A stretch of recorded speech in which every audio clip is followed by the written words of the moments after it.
Hello everyone, it's Jamie again. Thought I'd blog today a little bit about what's going on for me. Welcome to my very messy apartment, and hopefully you can't see too much of it from this angle. So yeah, thank you for everyone who watched my first video, and I hope that it gave a pretty good introduction to me and what's going on. So just wanted to kind of update people.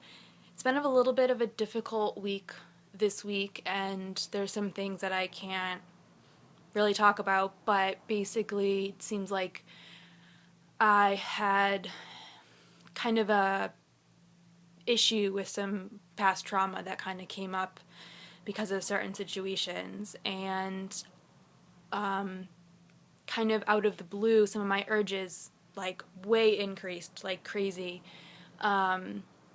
So I wanted to actually share something that was recommended to me for self-harm urges and cutting particularly. And I haven't actually done it yet, but it's been on my mind, and I do plan to use it when the urges kind of creep back up. I kind of had to yesterday I was out of the house all day, so there really wasn't much opportunity to use behavior, so I haven't had to use it yet.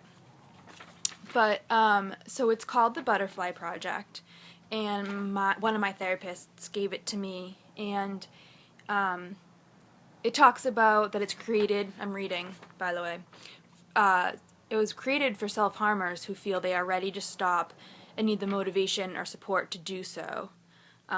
So the idea is simple. The self-harmer simply draws a butterfly on their place or places of self-harm, and if the butterfly fades without them self-harming, it means it has lived and flown away, giving them a sense of achievement. Whereas, if they do self-harm with the butterfly there, they will have to wash it off, and if that happens, they can start again by drawing a new one. So basically it says the rules are: 1. When you feel like you want to cut, take a marker or pen and draw a butterfly on wherever the self-harm occurs. So whether it's your arms or your legs or your wrist or your belly or whatever, draw a butterfly. Name the butterfly after a loved one and someone that really wants you to get better. Number 3, no scrubbing the butterfly off. 4, if you cut before the butterfly is gone, it dies. If you don't cut, it lives. 5, if you have more than one, if you've drawn 3 or 4 more butterflies on your skin, then one cut kills them all. It says another person may draw them on you. These butterflies are extra special. Take good care of them. And the last rule is, even if you don't cut, feel free to draw a butterfly anyways to show your support. If you do this, name it after someone you know that is suffering right now and tell them it could help. So it's a really interesting idea that, kind of, I think of it as like when you draw the butterfly, that you're saying that you're taking better care of yourself. Like, it's almost like you don't feel like you deserve to take care of yourself, but if you take care of this butterfly, then that's more deserving. So I definitely am going to try to use this. It's a long weekend for me and no appointments, which is kind of difficult.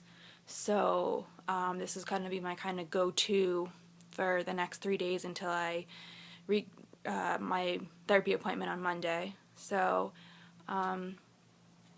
yeah, I definitely wanted to share that, and I just want to share that, like, I spoke my last video about, moving forward and helping others and being a peer specialist and running support groups, and I just want to say that, like, I'm in recovery, and I've been in recovery for a long time, but that it continues to be a struggle, and when something, comes up, like this trauma stuff that came up for me, I do struggle too, and I'm struggling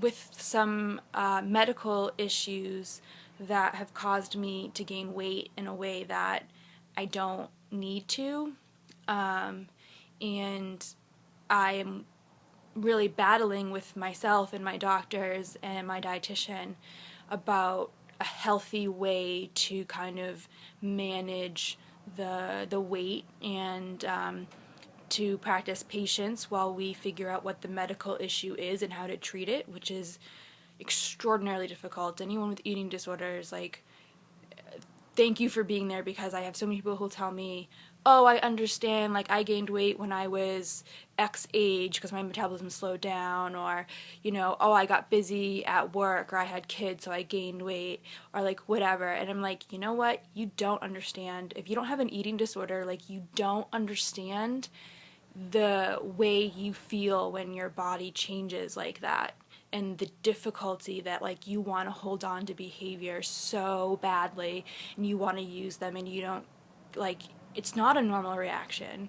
And so I just want to say, like, thank you for all the people out there who support me, and hopefully I can support you, that, like, this is really difficult, and, you know, it continues to be difficult, but it's tolerable, and with the right supports and the right help and the right skills, like, this is possible. We can tolerate this and we can get through it, because life is so much better on the other side. And I've only had a small glimpse of that, because I definitely don't feel like I'm fully on the other side, but it's so much better. It's so much better, and it's a lot of work though.